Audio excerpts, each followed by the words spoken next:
Bonjour à tous, je m'appelle Frédéric Moron, je suis avocat au barreau de Bruxelles et je vais vous inviter aujourd'hui à faire un voyage avec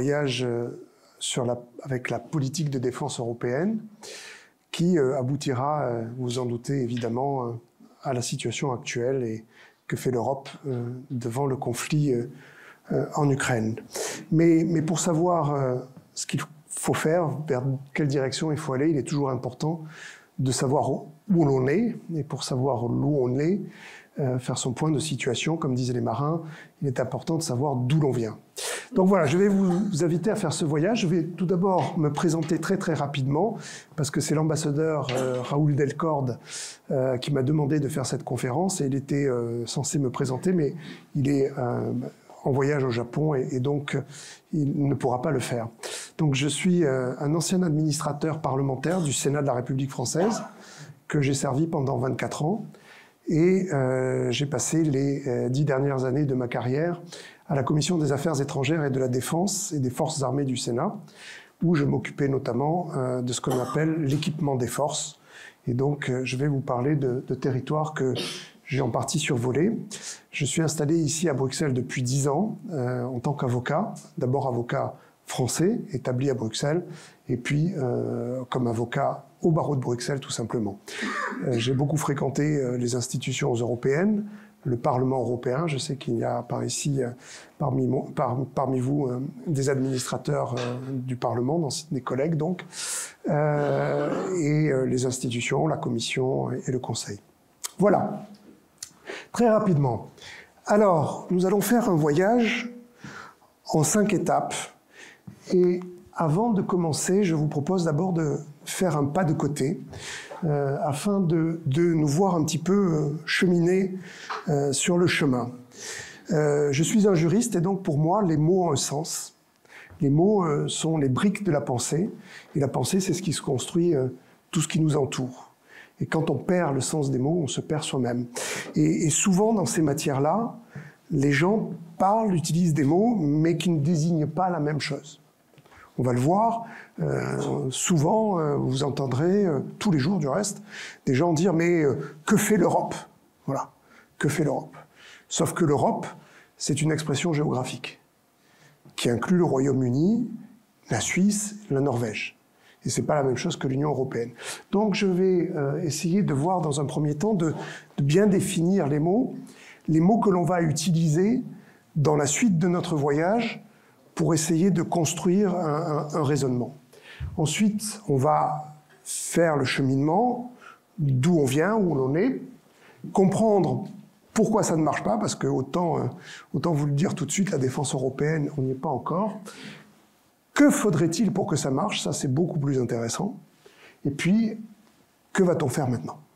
Donc, commençons par une petite leçon de mots, une petite définition. L'Europe, je le disais tout à l'heure, ce n'est pas l'Union européenne et ce n'est pas les États membres. Il faut savoir en effet que depuis le départ des Britanniques de l'Union européenne, il est très malpropre d'utiliser le mot Europe pour désigner l'Union européenne. L'Union européenne, ce sont des institutions politiques. C'est un ensemble, c'est une communauté politique, sui generis.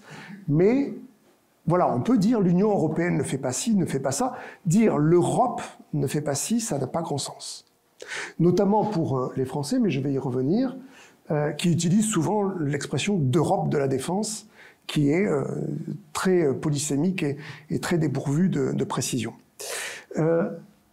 Autant vous le dire tout de suite, en matière de défense, l'Union européenne en tant que telle n'a pas de compétences. Elle n'a pas de compétences. Donc accuser l'Union européenne de ne rien faire en matière de défense, c'est lui faire un faux procès. Soit par des gens qui ignorent de quoi ils parlent, soit qui le font délibérément pour critiquer la notion même d'Europe.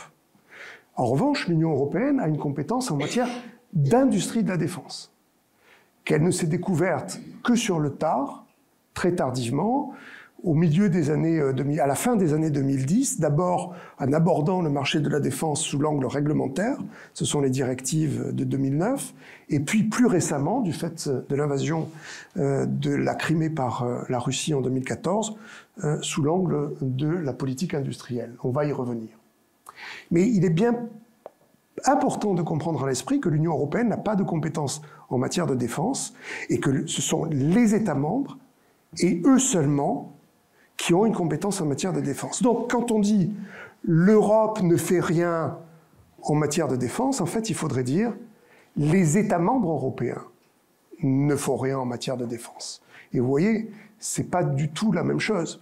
Parce que autant l'Europe, c'est pas nous, c'est ailleurs, c'est Bruxelles, surtout pour les Français, mais en réalité, les États membres, c'est nous.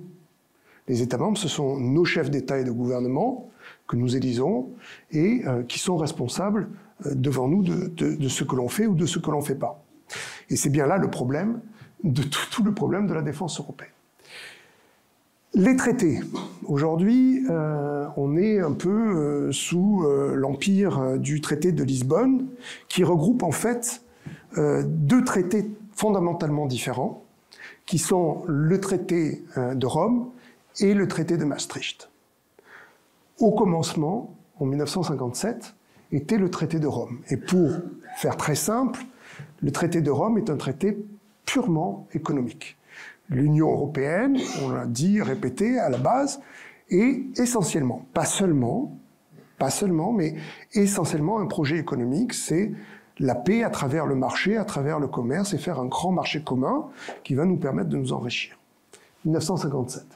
Maastricht, 1992, va venir ajouter à cette première construction européenne une deuxième couche, qui est une couche en matière de défense et surtout d'affaires étrangères, qui est une couche, elle, purement intergouvernementale. Et aussi bien le traité de Rome se définit dans une base communautaire, où ce sont les trois instances de l'Union européenne, à savoir la Commission européenne, le Parlement européen et le Conseil, qui jouent un rôle déterminant, autant en matière d'affaires étrangères et de défense, ces trois instances de l'Union européenne sont tenues complètement à l'écart.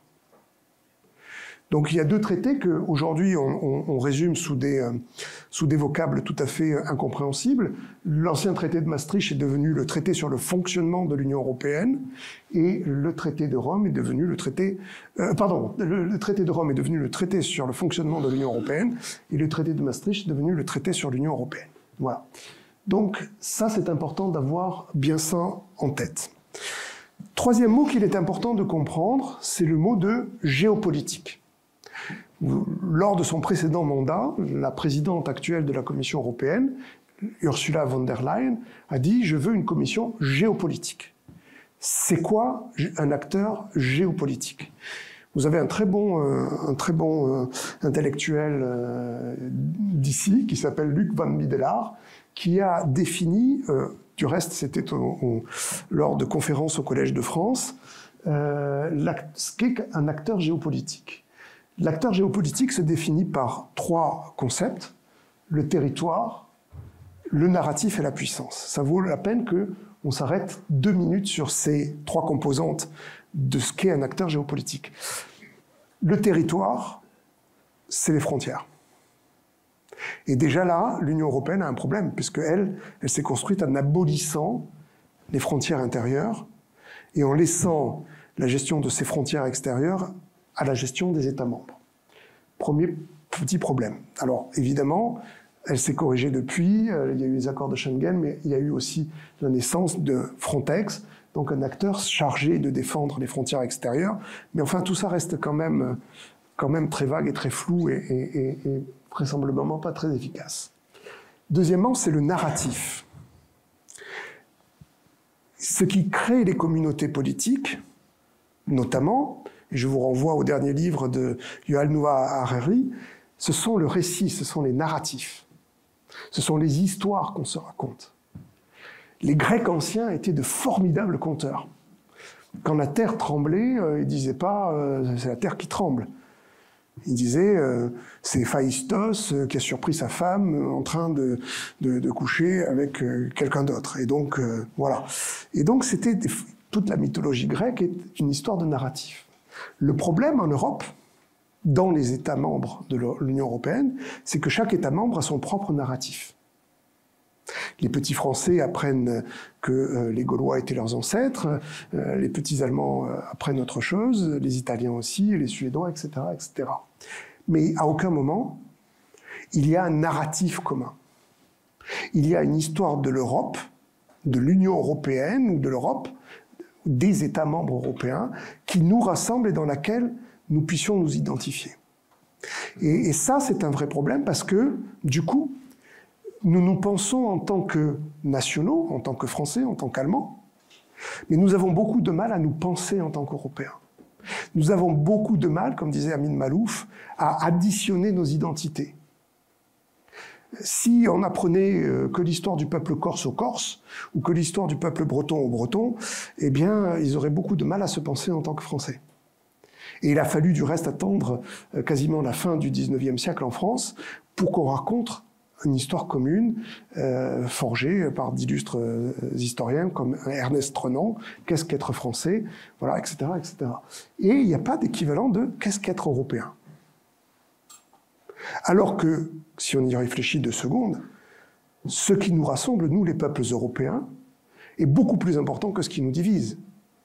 Et il suffit pour cela de regarder les autres pour comprendre en quoi nous sommes similaires et en quoi nous sommes différents des autres. Un Suédois, aussi bizarre que cela puisse paraître, est beaucoup plus proche d'un Napolitain que d'un Américain, sur des tas de questions comme la religion, la sexualité, le port des armes à feu, le respect du droit, etc., etc. Bon. Et donc c'est important, ce qui manque à la construction européenne, c'est cette absence de récit européen.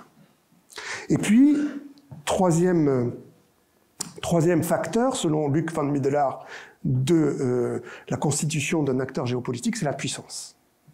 Et l'Union européenne s'est construite en rejet de la puissance. Au sortir de la Seconde Guerre mondiale, on a dit c'est bon, là, les États-nations, ça suffit. On a passé toute notre histoire, si on y réfléchit bien, à se faire la guerre entre les Alsaciens et les Lorrains, entre les Allemands et les Français, etc., etc. Donc, on va faire la paix. On va construire la paix par l'interdépendance des relations économiques, et la puissance, on va la laisser à d'autres, parce que chaque fois qu'on s'en est mêlé, ça s'est mal terminé. Donc, l'acteur géopolitique, oui, l'Union européenne doit être un acteur géopolitique, c'est une évidence, on ne peut pas être un herbivore parmi les carnivores. Nous sommes une puissance économique qui se fait tailler des croupières parce que nous ne sommes pas unis, parce que nous n'avons pas les clés de la géopolitique. Autre précision terminologique, défense européenne, défense de l'Europe, Europe de la défense, ce sont des termes qui ne sont pas équivalents. Qui ne sont pas équivalents. La défense de l'Europe, la défense européenne, commençons par elle, la défense européenne, désolé de vous le dire, elle n'existe pas, malheureusement. Si elle existait, elle serait très facile à définir, ce serait la défense de l'Europe, du territoire européen, par les Européens, pour les Européens. Défense du territoire de l'Europe, par nous-mêmes, sans dépendre des autres, et dans nos intérêts. Cette défense européenne, c'est un rêve que certains comme moi entretiennent, mais pour l'instant, elle n'existe pas. Il faut être lucide. Ce qui existe, en revanche, c'est la défense de l'Europe. Et la défense de l'Europe, c'est la défense du territoire européen. Et cette défense du territoire européen, soyons clairs, nous l'avons déléguée à d'autres, pour les raisons que j'indiquais précédemment, parce que la puissance, on n'en veut pas. Et ces autres, ce sont les Américains, c'est-à-dire essentiellement l'OTAN. Donc on s'illusionne du fait que nous faisons partie d'une alliance défensive, la plus puissante, etc. En réalité, l'OTAN n'est rien sans la puissance américaine. Et la puissance américaine, c'est un protectorat. Il faut voir les choses comme elles sont. Il faut être lucide. C'est un protectorat qui a des avantages et des inconvénients, aussi bien pour le protecteur que pour les protégés. Pour les protégés, ils n'ont à s'occuper de rien et ça fait des économies substantielles en matière de dépenses de défense. Ce que les Américains disent en disant que les Européens sont des free riders, c'est-à-dire des passagers clandestins de la défense que nous leur assurons. À rebours, le protectorat a des avantages et des inconvénients pour le protecteur. L'avantage du protecteur, c'est d'avoir une alliance. C'est la Ligue de Délos. Athènes n'aurait jamais été aussi puissante sans la Ligue de Délos. Donc c'est un multiplicateur de puissance. Le risque pour le protecteur du protectorat, c'est d'être entraîné dans une guerre qu'il n'a pas voulu. En disant, mais vous êtes allé attaquer les Russes en fournissant des armes aux Ukrainiens, c'est votre problème, moi je ne veux pas le savoir, donc débrouillez-vous avec les Russes. Donc on ne veut pas être attrait, quand on est protecteur, dans un conflit qu'on n'a pas soi-même décidé. On veut choisir ses guerres. Enfin, l'Europe de la défense, c'est une invention française, purement française, qui est délibérément ambiguë, qui a été inventée par un ancien ministre de la Défense français qui s'appelait Alain Richard, qui est toujours vivant du reste, qui a été un grand ministre de la Défense, au lendemain des accords de Saint-Malo en 1998. Et dans une interview au journal Le Monde, le 14 juillet 1999, dans l'euphorie des accords de Saint-Malo, il a dit « Oui, il faut faire l'Europe de la défense, il faut être, un mot qui est extrêmement dangereux, pragmatique ». Donc tout le monde doit être pragmatique, on ne sait pas ce que ça veut dire, mais tout le monde doit être pragmatique. Il ne faut pas construire dans des constructions dans le désert, donc on va faire l'Europe de la défense. Et l'Europe de la défense, en réalité, ce sont toutes les initiatives qui peuvent voir le jour au niveau européen, que ce soit dans le domaine opérationnel, les battle groups, dans le domaine institutionnel, comme l'Agence européenne de défense, ou dans le domaine capacitaire, les grands programmes tels que l'avion de transport militaire A400M, ou encore dans le domaine industriel, comme le regroupement des acteurs industriels. Et ça, c'est l'Europe de la défense, bon, mais ça ne veut pas dire grand-chose. Parce que cette Europe de la défense, c'est un peu un ectoplasme qui ne veut pas dire grand-chose.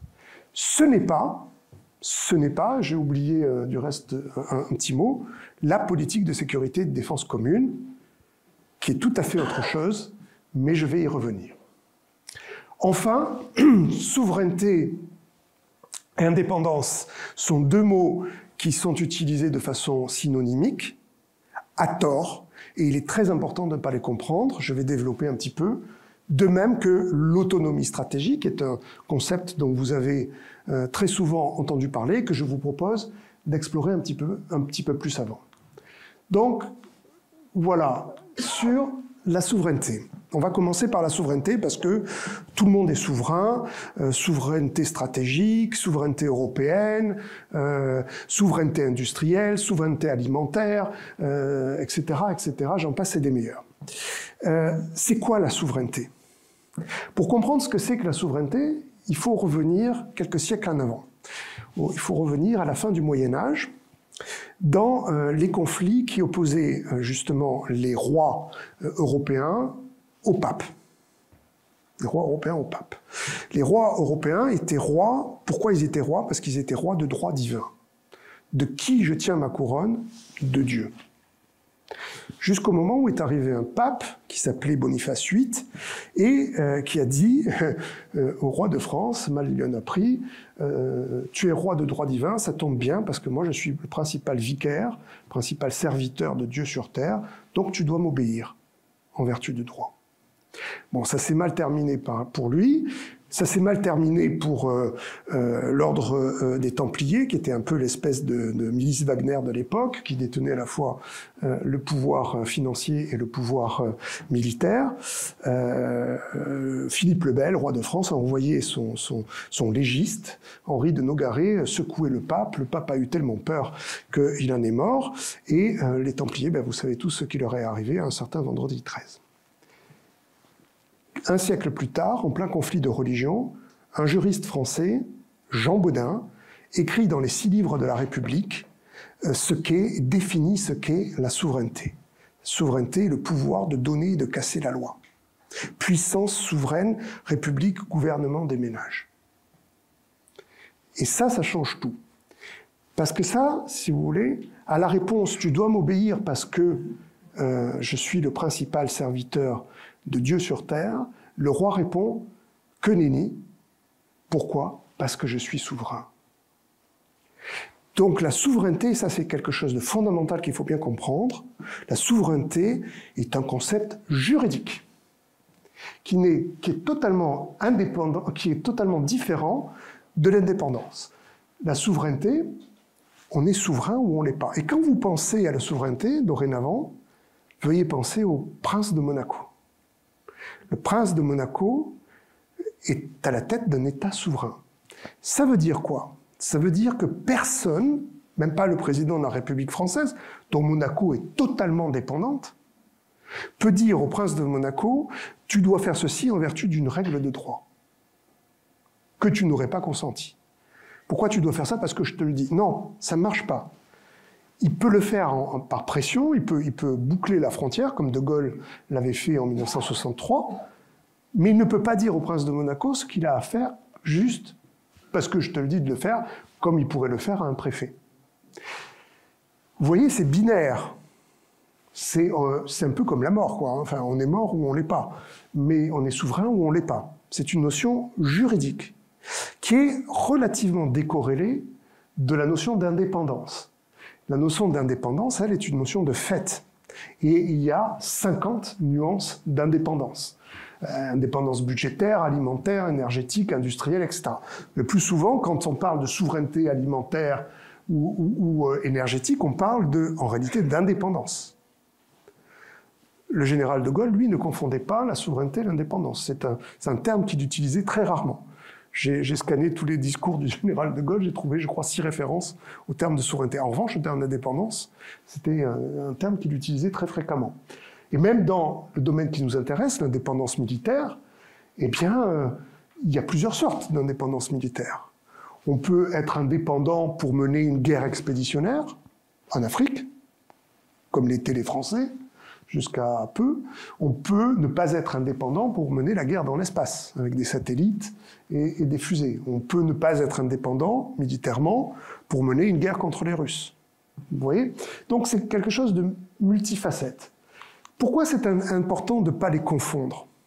Ben, quand on confond la souveraineté pour l'indépendance, on chasse la proie pour l'ombre. Et c'est exactement ce qui s'est passé. C'est exactement ce qui s'est passé avec les Britanniques lors du Brexit. Les Britanniques se sont insurgés contre ces atteintes insupportables à leur souveraineté, ces arrêts insupportables de bureaucrates, soi-disant juges à la Cour de justice de l'Union européenne, qui viennent dire au Parlement de Westminster ce qu'il a à faire en vertu de règles de droit que nous avons consenties, entre parenthèses, alors qu'ils sont complètement dépendants des Américains et de l'Europe pour leur commerce, des Américains pour leur défense et de l'Europe pour leur commerce. Et donc, voilà, à force de vouloir confondre les deux, ils se retrouvent dans la situation où ils sont exclus de l'Union européenne, mais ils restent fort dépendants des Américains. L'autonomie stratégique. Donc ça, c'est un terme dont vous avez certainement entendu parler depuis longtemps. C'est un vieux concept dont l'origine remonte au livre blanc sur la défense nationale français de 1994, pour parler belge. C'est intervenu à la fin de la dislocation du bloc soviétique. Et donc les Français, comme tous les autres Occidentaux, se sont retrouvés à chercher un petit peu une raison d'être à leur défense. Et donc il y avait là une dissuasion nucléaire dont il n'était pas question de se défaire, tant elle avait été difficile à constituer et onéreuse. Et puis il y avait l'autonomie stratégique, c'est-à-dire en réalité la capacité de projeter des forces dans le voisinage immédiat, c'est-à-dire l'ex-Yougoslavie. On va y revenir parce que les guerres de Yougoslavie sont véritablement la matrice de la politique de sécurité et de défense commune. C'est quelque chose qui n'est pas très difficile à comprendre. L'autonomie stratégique, c'est la capacité de décider et de conduire une guerre tout seul. C'est un mot valise parce qu'une fois que vous avez dit ça, vous n'avez rien dit. La question, c'est quelle guerre? La guerre contre les Russes ou la guerre contre des groupes armés terroristes au Mali? Pas la même. C'est pas le même outil de défense que vous devez construire. Bon. Par ailleurs, ce qu'il est très important de comprendre, c'est qu'il y a deux composantes fondamentales, enfin deux séries de composantes de l'autonomie stratégique. La première, c'est l'aptitude à décider. Cette aptitude à décider, ou ce que les Français appellent la liberté de décision, ça dépend de plusieurs facteurs, notamment des alliances que vous avez choisies. Je reviens au protecteur protégé, pas être embarqué dans une guerre que vous n'avez pas choisie. Mais ça suppose surtout deux éléments. D'abord un renseignement. Renseignement, c'est la liberté d'appréciation. Voilà. On me dit que les Russes vont attaquer l'Ukraine parce qu'ils ont massé des troupes en nombre important sur leurs frontières. Est-ce que c'est vrai ou est-ce que c'est pas vrai? D'où vient mon renseignement? Qui me l'a fourni? Est-ce que ce sont mes satellites? Est-ce que ce sont mes agents au sein du Kremlin, etc. Le renseignement est à la clé pour éclairer le processus décisionnel. Ensuite, il faut un processus décisionnel efficace. Il faut que ce processus soit légitime, il faut qu'il soit pérenne, et il faut surtout qu'il soit efficace. Et cela dépend en particulier de la capacité budgétaire. Il y a en matière de défense un vieux adage qu'ont inventé les Romains, pecunia nervus belli, l'argent est le nerf de la guerre. Si vous n'avez pas d'argent, vous ne pouvez pas construire tout le reste. Le reste, c'est presque le plus facile, c'est la capacité d'agir qui dépend à la fois des forces et des armements. Les forces, c'est la composante opérationnelle, et les armements, c'est la composante industrielle, laquelle dépend de l'industrie de défense et de la recherche de défense. Petite spécificité au passage, il faut bien comprendre l'interaction entre ces deux éléments qui est très important. En matière de constitution d'armement, entre le moment où vous lancez un programme d'armement et le programme où les armements vont rentrer dans les forces, il s'écoule un temps très long, qui est en moyenne d'une quinzaine d'années pour les équipements les plus importants, et des fois, ça va même jusqu'à 20-30 ans. Des programmes comme le fameux JSF ou F-35 ont pris 26 ans entre le moment où l'État américain a lancé le programme et le moment où le F-35 est rentré dans les forces. 26 ans. Voilà. Le Rafale français, c'est 24 ans. Bon. Donc, et cette recherche de défense, elle a une particularité fondamentale, c'est qu'elle est orientée. C'est-à-dire qu'elle va dépendre de vos ambitions de défense. Quel outil de défense voulez-vous construire?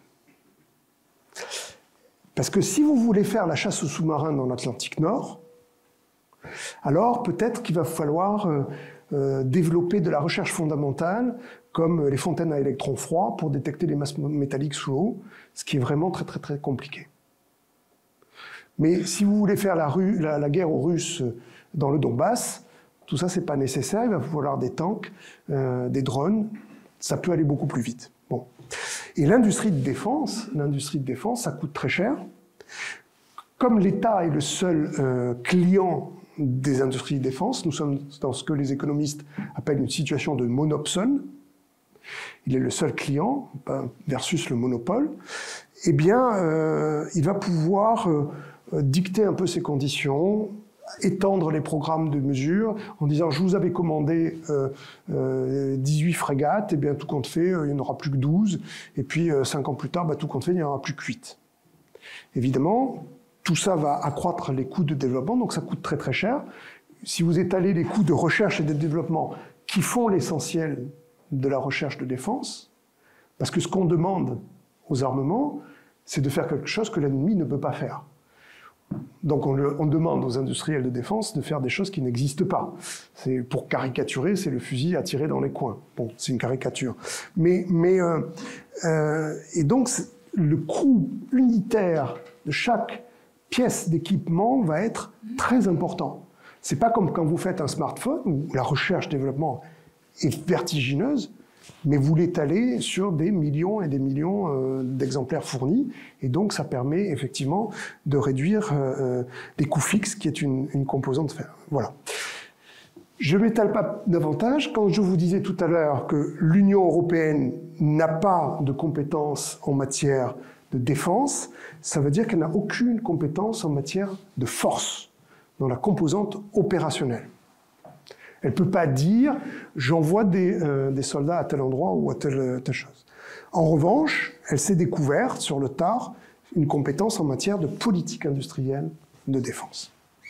Voilà, avec ça, nous avons terminé le point numéro 1. Je regarde l'heure. On a à peu près 1h15 de présentation et puis ça vous laissera 3/4 d'heure de questions. Donc, là voilà, la fameuse politique de sécurité et de défense commune. Je simplifie parce qu'elle a porté plusieurs noms dans l'histoire. Ce n'est pas la peine de s'étendre là-dessus et de compliquer les choses. Mais retenez qu'elle prend naissance avec le fameux traité de Maastricht en 1992. Je vous disais tout à l'heure, les guerres de Yougoslavie ont été la matrice de la politique de sécurité et de défense commune, quand les États membres européens, en particulier les Britanniques et les Français, qui sont toujours très prompts à se mettre en avant, à vouloir dire qu'ils sont des grandes puissances, membres du Conseil de sécurité des Nations Unies, détenteurs de l'arme nucléaire, etc., etc., se sont rendus compte que, sans l'aide des Américains, ils étaient incapables d'arrêter un génocide à, c'était l'expression de l'époque, 1 heure d'avion de Paris. Et donc, sans le recours des Américains, un petit conflit, parce que quand même, à l'échelle européenne, c'était un petit conflit, même si c'était extrêmement violent et extrêmement contraire à tous les principes de droit humanitaire, les Français et les Britanniques étaient incapables de le faire. Et donc, il s'est dit, il faut qu'on fasse quelque chose, et donc ils ont inventé cette politique de sécurité et de défense commune, qui est de la gestion de crise et qui présente 3 caractéristiques fondamentales. La première, c'est qu'on parle de gestion de crise. C'est quoi la gestion de crise? C'est-à-dire, c'est la capacité de projeter un corps expéditionnaire capable de faire des opérations de maintien de la paix, c'est-à-dire de séparer les belligérants, ou de maintenir la paix, ce qui est un cran en dessous, enfin, toute une série de missions qui sont définies, ce qu'on appelle les tâches de Petersberg, mais ça, vous n'avez pas à le retenir, mais c'est aussi défini dans le traité sur l'Union européenne. Première caractéristique, gestion de crise. Il ne s'agit pas de faire la guerre à une puissance nucléaire comme la Russie. Ce n'est pas de ça dont on parle. Deuxièmement, c'est pas pour défendre l'Europe, ça c'est l'OTAN, c'est pour intervenir dans le voisinage de l'Europe, dans notre voisinage immédiat. Et cette troisième caractéristique, la plus importante, c'est que la PSDC, c'est sans les Américains, autonomie stratégique, alors que l'OTAN, c'est par définition avec les Américains. Voilà. Cette gestion de crise, cette capacité à gérer des crises va végéter entre 1992 et 1998. Elle n'existera pas véritablement. Les Européens auront beaucoup de difficultés à se mettre d'accord jusqu'à la dernière guerre de Yougoslavie, c'est-à-dire la guerre du Kosovo, et où les Américains diront « Écoutez, vous êtes bien gentils, mais quand même, prenez-vous par la main. » Bill Clinton adresse ce message aux Européens. « It's your backyard. » C'est votre voisinage. « It's not mine. » C'est pas à moi. Donc, moi, je veux bien intervenir, les accords de Dayton, etc. Mais c'est votre affaire. Soyez quand même capable de mettre un peu d'ordre dans vos affaires. Et ça va déclencher une réaction entre les Français et les Britanniques qui va être les accords de Saint-Malo. Je ne les ai pas mis là-dessus. C'est 1998. Le 2 décembre 1998, les accords de Saint-Malo, entre les Français et les Britanniques, où on dit, puisqu'on n'y arrive pas dans le cadre européen, on va le faire ensemble. Hein. Donc voilà, donc ils se mettent d'accord et ils disent, il faut qu'on se donne les moyens d'agir. Voilà. Aussitôt, les Européens embrayent, après les accords de Saint-Malo, il y a le sommet de Cologne, 6 mois plus tard, en disant oui, on prend, nous les Européens, ensemble, les mêmes dispositions que l'ont prises les Français et les Britanniques. Et puis 6 mois plus tard encore, il y a le sommet d'Helsinki qui va fixer des objectifs chiffrés à cette PSDC en disant on doit être capable de fournir un corps d'armée, 60 000 hommes, c'est ce qu'on appelle les Helsinki Headline Goals, pendant une année, mobilisable en 6 mois, etc., etc. Bon. Tout ça va en réalité finir en eau de boudin. Alors, en eau de boudin, pas tellement parce que ça a donné lieu à de multiples initiatives qui sont les initiatives précisément de l'Europe de la défense. Il va y avoir, dans la foulée du sommet de Cologne et d'Helsinki, une composante institutionnelle, c'est la création de l'Agence européenne de défense qui va finalement voir le jour en 2004. Il y a tout le lancement, les regroupements des acteurs industriels. Un que vous connaissez très bien, c'est Airbus, qui devient EADS à l'époque, European Air Defence and Strategy, qui regroupe 5 composantes, dont une composante militaire et une composante spatiale. Il y a la constitution, autre champion industriel, de MBDA, qui est le missilier européen, par la fusion de diverses sociétés et entreprises européennes. Il y a le lancement, pour nourrir ces géants européens en construction, de programmes capacitaires très forts, comme l'avion militaire de transport A400M que j'ai déjà cité, mais aussi toute la famille de missiles futurs que l'on appelle les missiles Aster, etc. Les frégates Horizon, les FREMM, l'hélicoptère Tigre, etc. On va lancer toute une série de programmes, donc dans le domaine capacitaire, dans le domaine institutionnel, dans le domaine qu'est-ce que j'ai dit, institutionnel, capacitaire, industriel, il m'en manque un. Zut, c'est l'âge.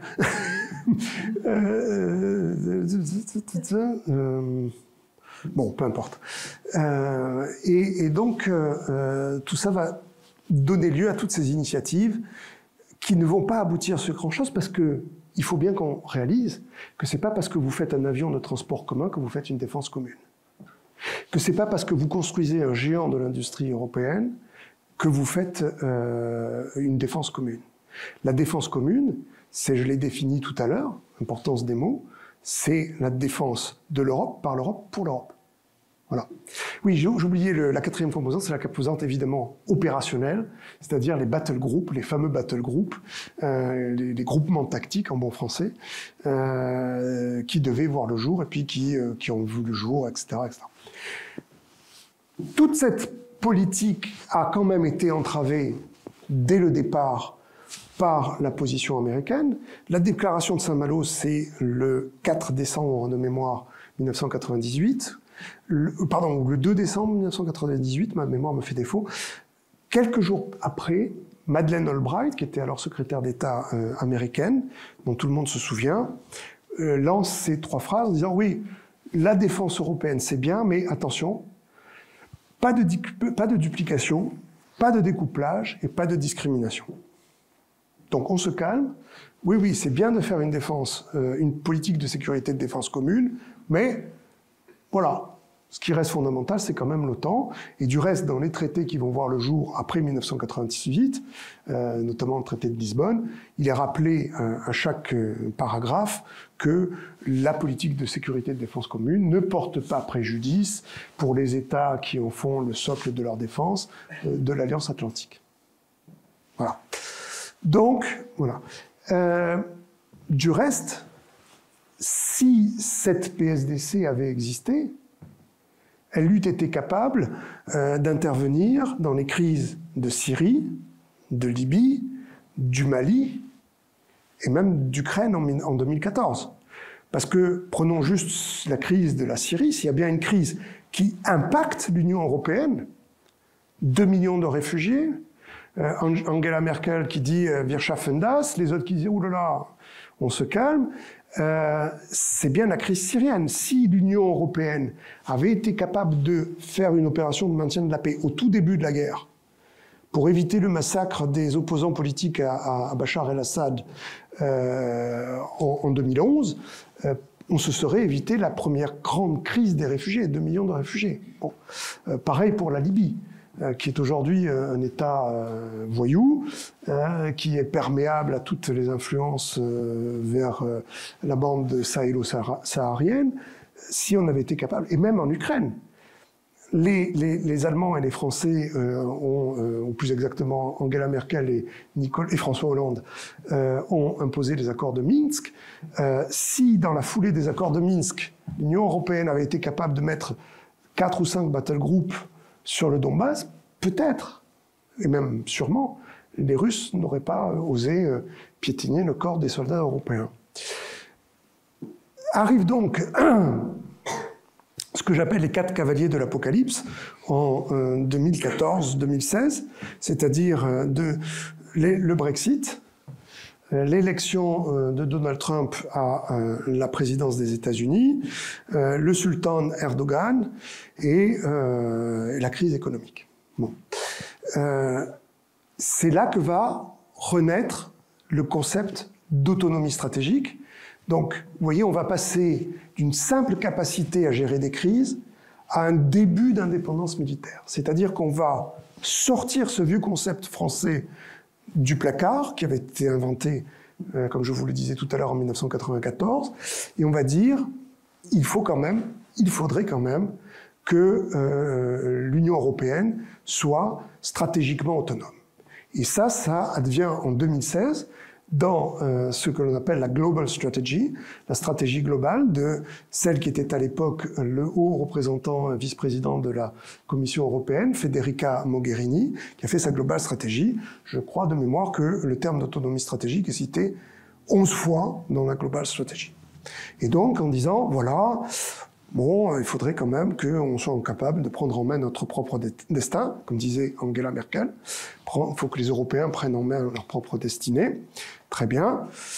Et ça va complètement échouer une deuxième fois, parce que là, pour le coup, les pays de l'Est, en particulier la Pologne, mais aussi les pays baltes, mais aussi les Nordiques, vont me dire, mais attendez, vous nous faites le coup de l'autonomie stratégique, c'est un concept français. En fait, les Français ont toujours détesté l'OTAN, ils veulent nous séparer des Américains, et ça ne marche pas parce que nous savons très bien, nous les Polonais, nous les Baltes, que notre survie, notre protection est assurée par les Américains et certainement pas par les Français. Et donc on ne veut pas de votre autonomie stratégique. Gardez-la vous. Arrive un jeune président de la République française en 2017, Emmanuel Macron, qui va faire un grand discours à la Sorbonne, juste pendant que le gouvernement allemand est en formation, et il va proposer cet concept d'autonomie stratégique, et il va avoir une prise de bec avec la ministre de la Défense allemande de l'époque, Annegret Kramp-Karrenbauer. Et Annegret Kramp-Karrenbauer va lui dire, mais nous, l'autonomie stratégique, c'est une illusion. C'est une illusion. Et donc, Macron va dire, mais non, pas du tout, c'est pas une illusion. Du reste, moi, quand je parle d'autonomie stratégique, je parle de l'autonomie monétaire, de l'autonomie énergétique, etc., etc. Retour à la première slide. Il ne parlait pas de la même chose. Annegret Kramp-Karrenbauer parlait de l'indépendance militaire, elle n'en voulait pas, alors que Macron parlait de l'indépendance tout court, et finalement, Annegret Kramp-Karrenbauer finit par dire « si c'est uniquement la PSDC, ça, c'est envisageable ». Encore heureux, c'est dans les traités. Mais vous voyez pourquoi l'importance... Les mots ont leur importance, et il peut y avoir des malentendus parce qu'on ne parle pas de la chose. Alors, évidemment, Macron va sortir par le haut en disant « Moi, ce que je vous propose, c'est la souveraineté européenne ». En réalité, ça n'a rien à voir avec la souveraineté européenne, ça a tout à voir avec l'indépendance européenne. Macron voulait que nous forgions ensemble une indépendance européenne.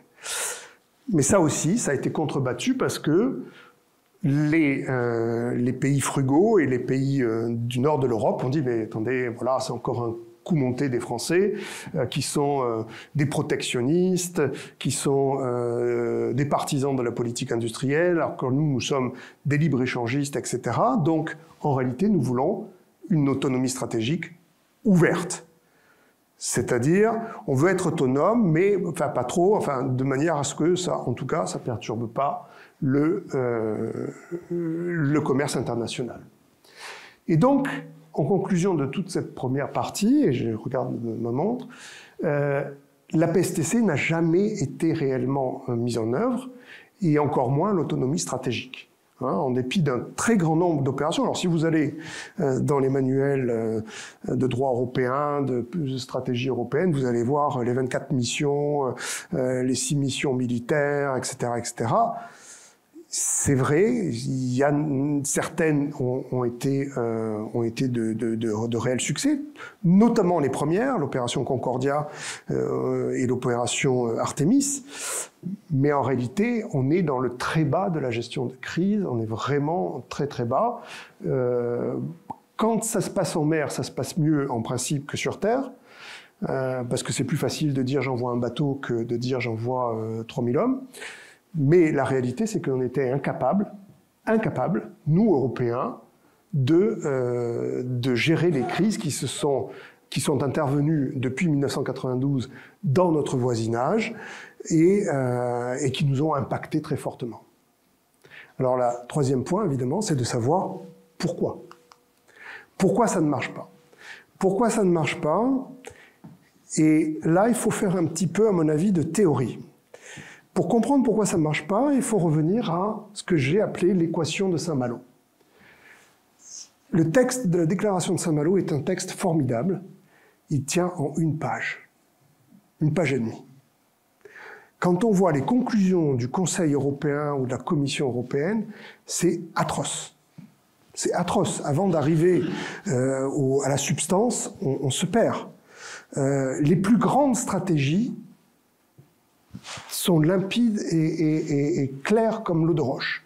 La stratégie de défense d'Israël, pour n'en citer qu'une parmi d'autres, a été inventée en 1947 par Ben Gourion. Elle tient en une page. Une page. Premier point, l'État d'Israël n'a pas de profondeur stratégique. Donc il peut être détruit à tout moment. Deuxième point, pour pallier cette insuffisance de profondeur stratégique, l'État d'Israël doit avoir, 1, la meilleure armée de l'air du monde, 2, le meilleur renseignement du monde. 3 points, voilà, tels que je viens de vous les annoncer. L'équation de Saint-Malo, c'est la même chose. L'Union européenne doit être en mesure de jouer tout son rôle sur la scène internationale. Il n'y a pas de plus belle définition, en si peu de mots, que de ce que je vous ai raconté tout à l'heure de l'acteur géopolitique. Jouer tout son rôle sur la scène internationale. Qu'est-ce que ça veut dire? C'est un standard. C'est quelque chose qui peut évoluer. C'est un peu comme les juristes appellent le bon père de famille. Bon, qu'est-ce que c'est le bon père de famille? Je ne vais pas vous le définir, c'est le juge qui va le définir. Mais je veux que l'Union européenne soit capable de jouer tout son rôle sur la scène internationale. Pour cela, vous voyez, c'est la même chose que Ben Gourion, point 1, point 2. Pour cela, l'Union européenne doit avoir une capacité autonome d'action incluant des capacités militaires, les moyens de décider de leur emploi et la volonté de le faire pour répondre à des crises internationales. Gommons cette dernière partie qui ne concerne que la PSDC et retenons que l'équation de la défense européenne, c'est que la défense européenne est égale à la volonté politique, readiness to do so, que multiplie l'aptitude à décider, means to decide to use them, que multiplie la capacité d'action incluant des moyens militaires. C'est une multiplication. Si l'un des éléments de cette équation est égal à 0, eh bien tout le reste tombe. Il n'y a pas de défense européenne. Alors pourquoi ça ne marche pas? Tout simplement, eh bien on va le voir, parce que premièrement, il n'y a jamais eu de volonté politique.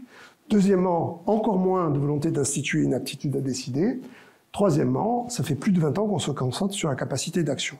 Laissez-moi revenir un petit peu sur ces 3 termes. Pourquoi il n'y a pas de volonté politique? Il n'y a pas de volonté politique parce qu'il n'y a pas un stratège européen, mais il y a 27 stratèges européens. Et donc 27 stratégies. Il y a un grand nombre d'États européens qui sont neutres, constitutionnellement, comme l'Irlande, ou l'Autriche, ou Malte. Pour cela, la neutralité, pas de défense. Bon, très bien. On veut bien faire la PSDC, mais ok, de loin. Il y a ceux qui ne se sentent pas menacés, et franchement, on les comprend. Le Portugal, l'Irlande sont pas très menacés. Il y a ceux qui, au contraire, sont tellement menacés qu'ils ne croient pas dans les Européens pour les défendre. Ce sont tous les pays de l'Est, Pologne en tête, les Baltes, etc. J'oubliais parmi les neutres, jusqu'à peu, la Finlande et la Suède. Il y a ceux qui ne veulent pas faire de défense. Parce que la défense, c'est mal. Et que la dernière fois qu'on s'en est mêlé, ça a été un désastre pour nous. Ça, ce sont en particulier les Allemands. Il y a ceux, au contraire, qui disent moi, la défense, j'ai l'arme nucléaire et j'ai pas besoin des autres pour me défendre. Les Britanniques et les Français. Donc, en réalité, on va faire de la politique industrielle, on va bricoler, on va faire des affaires ensemble. Mais on ne va pas faire une vraie défense. L'aptitude à décider, alors ça c'est vraiment le nœud gordien du problème, et ça c'est ma thèse principale, c'est-à-dire que la défense européenne ne commencera pas quand on mettra 2 généraux ensemble, ou 2 industriels ensemble, ou 2 diplomates ensemble. La question de la défense européenne est avant tout une question de politique, et ne peut être résolue qu'au plus haut niveau. Ce qu'il nous faut, c'est cette aptitude à décider. Or, ça, c'est véritablement quelque chose d'extraordinairement difficile. C'est le plus difficile. C'est mettre en place une structure de décision qui ne doit pas nécessairement être un État fédéral, mais qui doit être au minimum une instance décisionnelle qui soit à la fois légitime, pérenne et efficace. Légitime, ça peut pas être... Il faut que sa légitimité soit incontestable. Ça peut pas être la présidente de la Commission européenne, parce que personne ne sait très bien comment elle est choisie, mais c'est des arbitrages, etc. Donc ça ne peut être, à mon avis, au stade où nous en sommes dans la construction européenne, sauf si nous avions évidemment un président d'un État européen élu au suffrage universel, comme les États-Unis, mais c'est pas le cas. Dans l'état actuel, ça ne peut être que les chefs d'État et de gouvernement. Voilà. Il faut que ça soit pérenne, c'est-à-dire que c'est pas a coalition of the willing, c'est-à-dire c'est quand tu veux et où je veux. Tu veux aller en Libye? Oui, non, j'y vais pas. Non, ça peut pas marcher comme ça. C'est tu veux aller en Russie? Non, mais moi je peux pas, mercredi j'ai piscine. Bon, ça peut pas marcher. Il faut que ce soit vraiment structuré autour, au minimum, d'un traité. Et puis il faut surtout que ce soit efficace. Et pour que ce soit efficace, mon point de vue, je ne me demande pas de le partager, mais c'est qu'on ne peut pas y arriver avec l'unanimité. On ne peut pas y arriver avec l'unanimité. Tous ceux qui sont contre l'unanimité, contre la majorité qualifiée, disent oui, mais quand même, on bâtit un consensus, etc. Ben non. Ben non, parce qu'il suffit d'un pour bloquer tout le processus décisionnel. Et si jamais on avait des doutes, il suffit de regarder ce qui se passe avec la Facilité européenne sur la paix, où un État, pas le plus grand, pas le plus fort, la Hongrie, bloque tout le processus.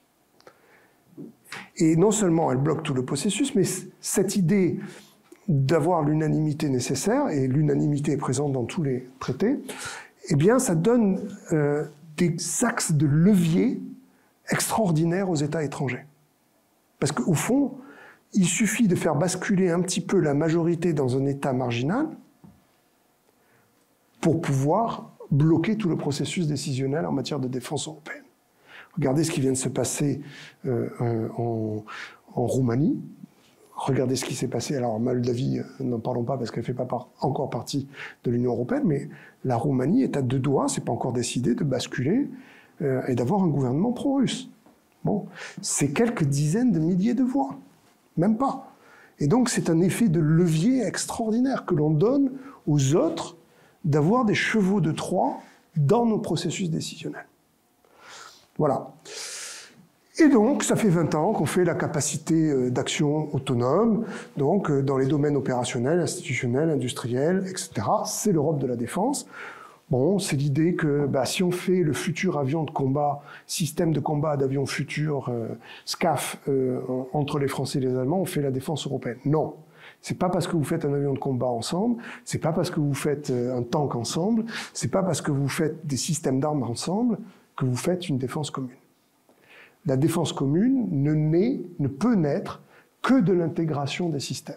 C'est-à-dire que quand on se spécialise, quand on se met d'accord pour mettre notre budget pour acheter ce que les spécialistes appellent des catalyseurs stratégiques, c'est-à-dire des choses qui coûtent très cher et qu'aucun État membre ne peut se permettre de faire tout seul, comme des satellites, comme des systèmes de défense antimissiles balistiques, etc., etc.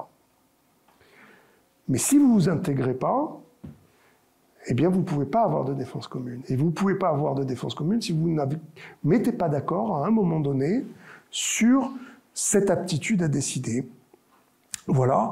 Et cette aptitude à décider, c'est vraiment le saut quantique qui nécessiterait de passer d'un niveau d'énergie bas à un niveau d'énergie beaucoup plus élevé. Et ça, c'est quelque chose d'extraordinairement difficile à faire. En revanche, comme les États membres n'ont pas mis en place de défense commune, eh bien les institutions européennes, depuis 2014, on n'a pas attendu Madame von der Leyen, le président Juncker, le prédécesseur de von der Leyen, a dit « la défense c'est important, il faut qu'on fasse quelque chose, il faut qu'on lance la coopération structurée permanente, on ne peut pas rester sans rien faire, etc. » La preuve par l'exemple que tout est politique. La meilleure preuve par l'exemple, c'est que après l'échec de Saint-Malo, les Français et les Britanniques sont revenus à la charge en 2010 à travers les accords de Lancaster House.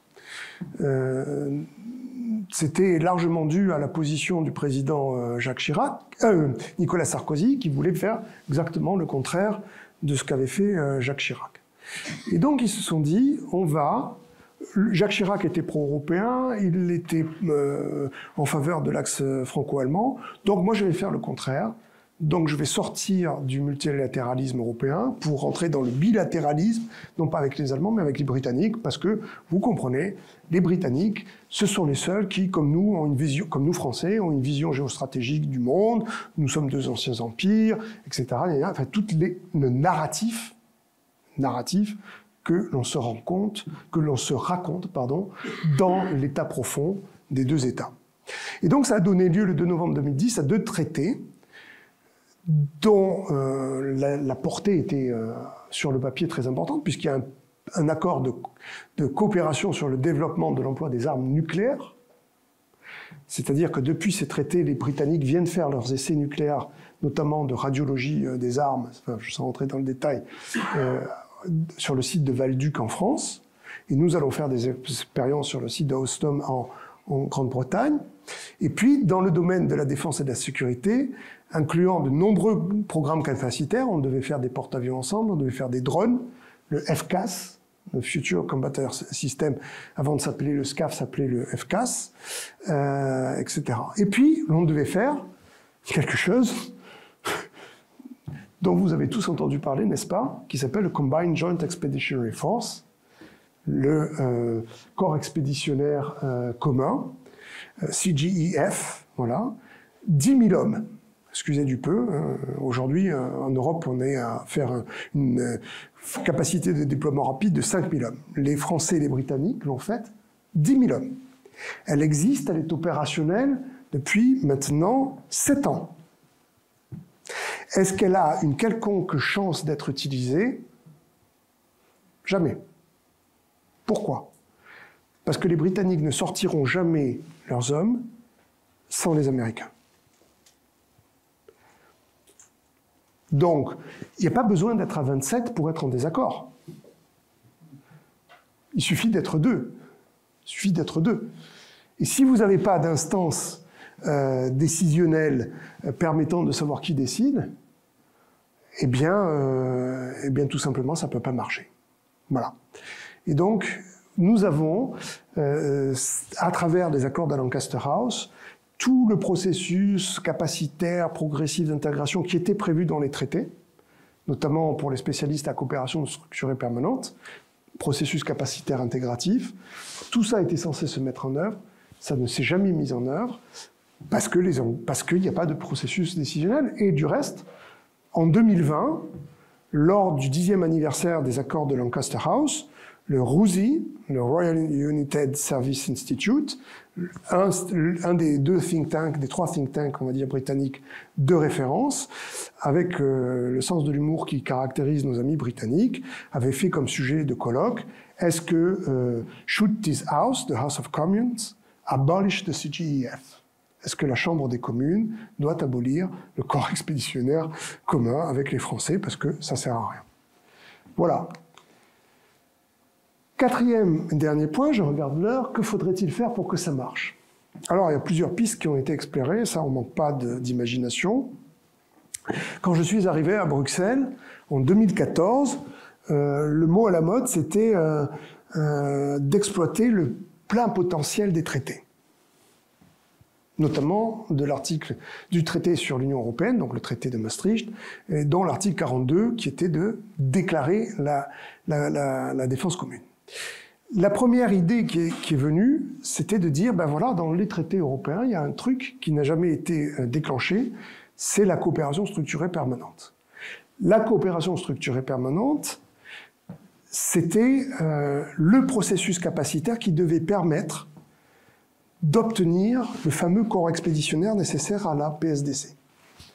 Vous vous souvenez, la PSDC, c'est la capacité de gérer des crises en commun à l'extérieur, dans notre voisinage, quand les Américains ne veulent pas intervenir. Comment on crée cette capacité autonome d'action? La réponse est par la coopération structurée permanente. Comment ça marche, la coopération structurée permanente?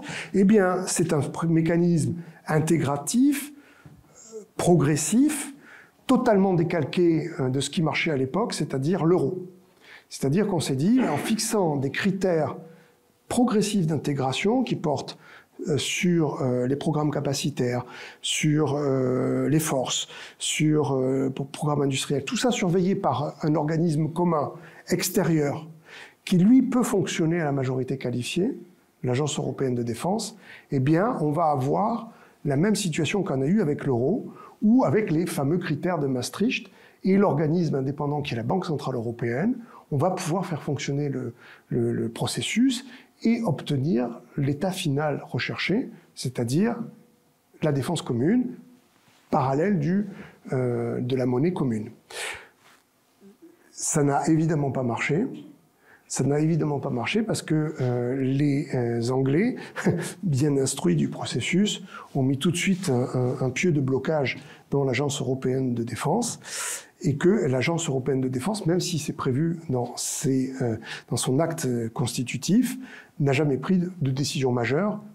Elle a pris une ou deux décisions mineures concernant le statut du personnel, ou je me souviens plus exactement de quoi, mais elle n'a jamais pris de décision autrement qu'à l'unanimité. Et tous les grands pays, au lieu de voir dans la Banque centrale, dans l'Agence européenne de défense, l'équivalent de la Banque centrale européenne, ont tous tenu à distance, le plus loin possible, l'Agence européenne de leur propre programmation de défense. Imaginez-vous un petit peu ce qu'eût été le fonctionnement de l'euro si la Banque centrale européenne avait pris ses décisions à l'unanimité. L'aventure de l'euro se serait arrêtée avec la crise grecque. Bien là. Donc ça, c'était la première tentative. Deuxième possibilité, c'est déclarer la défense commune. Article 42.2 du traité de l'Union européenne. Petit problème. Alors la défense commune, bon, c'est pas défini dans les traités, personne ne sait ce que ça veut dire, mais vous l'avez vu, c'est quand même l'idée de se défendre par nous-mêmes, pour nous-mêmes, et notre territoire. C'est comme ça à la base. Après, comment on y arrive, c'est à définir. C'est-à-dire que dans le traité, il y a une ouverture aussi petite que ça, qui permettrait, sans modification des traités, d'ouvrir un océan de possibilités aux Européens s'ils le souhaitaient. Problème, pour ouvrir cette lucarne, il faut l'unanimité. Et donc, aucune chance d'arriver. il y a la même chose, c'est-à-dire la clause passerelle de l'article 48.7 qui permettrait de passer à la majorité qualifiée, là pour le coup uniquement dans tout ce qui est l'environnement de la défense, mais pas ce qui concerne les opérations militaires proprement dit, mais là pareil, il faut l'unanimité. Donc ma thèse, c'est que on ne pourra pas aller plus loin dans l'utilisation du plein potentiel des traités. Deuxième voie royale, ce serait de modifier les traités. Ce serait de modifier les traités. Et du reste, il y a eu une conférence qui s'est déroulée sur 2 années, si ma mémoire est bonne, qui s'appelait la conférence sur le futur de l'Union, le futur ou l'avenir, je ne sais plus jamais, sur l'avenir de l'Europe, qui a abouti en mai 2002. Donc c'est une conférence citoyenne où on a réuni des citoyens des 27 États membres de l'Union européenne, on a fait des groupes de travail, on a donné la parole aux citoyens qui l'ont jamais. C'est une conférence qui a très bien fonctionné. Très bien fonctionné.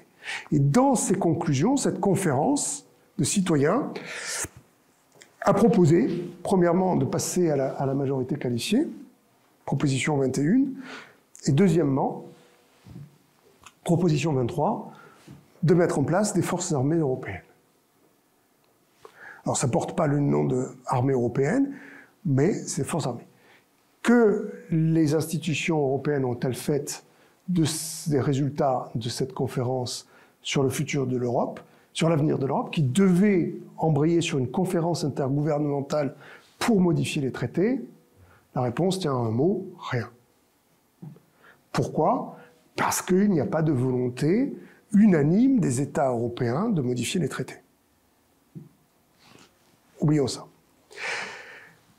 Alors il y a une idée qui avait été avancée par le Sénat de la République française, que j'ai eu l'honneur de servir en 2012, dans un rapport intitulé « Pour en finir avec l'Europe de la défense vers une authentique défense européenne ». Vous voyez que je suis assez constant dans mes analyses. J'étais l'administrateur qui a écrit ce rapport, et sous l'autorité des sénateurs, évidemment, en particulier Jacques Gauthier et Daniel Renner. Et l'idée, c'était de dire, puisqu'on ne peut pas arriver à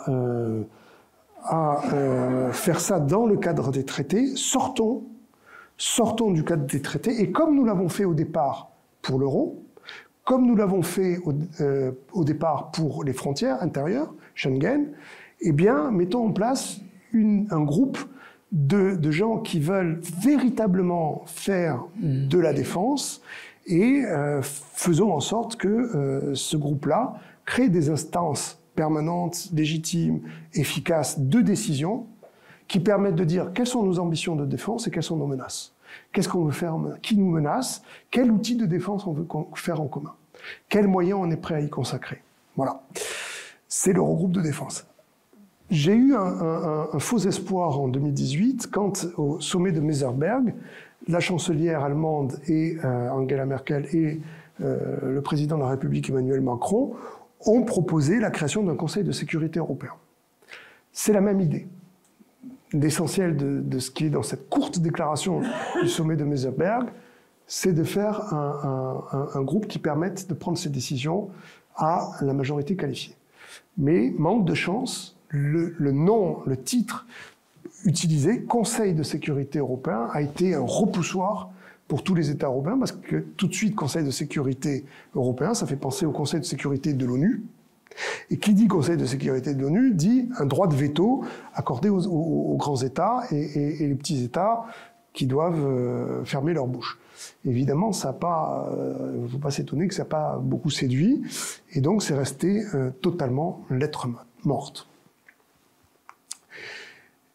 Et j'arrive tout juste à maintenant, qu'allons-nous faire? Alors, nous sommes dans une situation qu'on pourrait qualifier du paradoxe de la Reine Rouge. Vous vous souvenez peut-être, quand vous avez lu ce merveilleux livre de Lewis Carroll, À travers le miroir, Alice est avec la Reine Rouge et elle chemine, et en réalité elle n'avance pas. Et Alice demande à la Reine Rouge pourquoi elle n'avance pas. Elle dit mais si tu voudrais avancer, il faudrait qu'on court.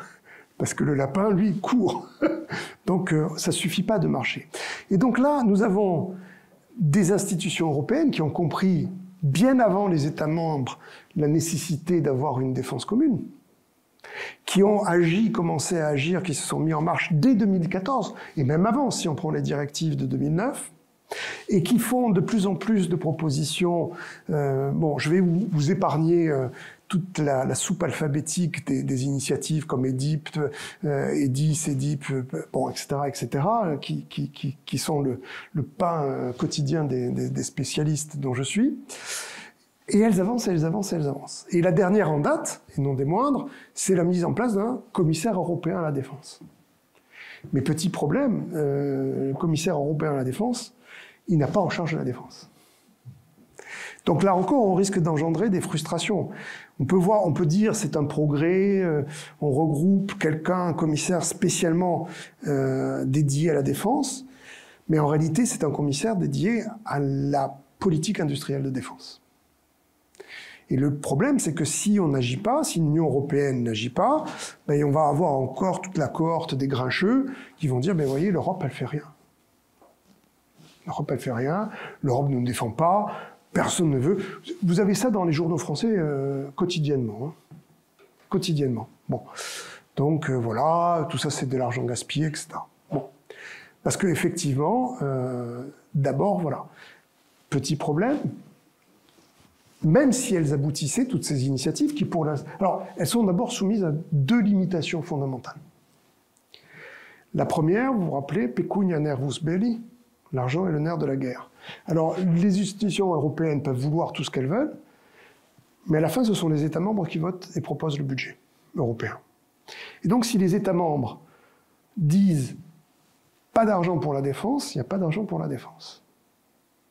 Démonstration par l'exemple, quand la Commission, alors il y a un truc là, a voulu faire le EDIDP, European Defence Industry Development Programme, ou PEDID en français, Programme de développement industriel de l'industrie de défense.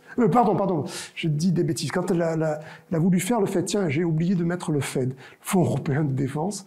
Bon, peu importe.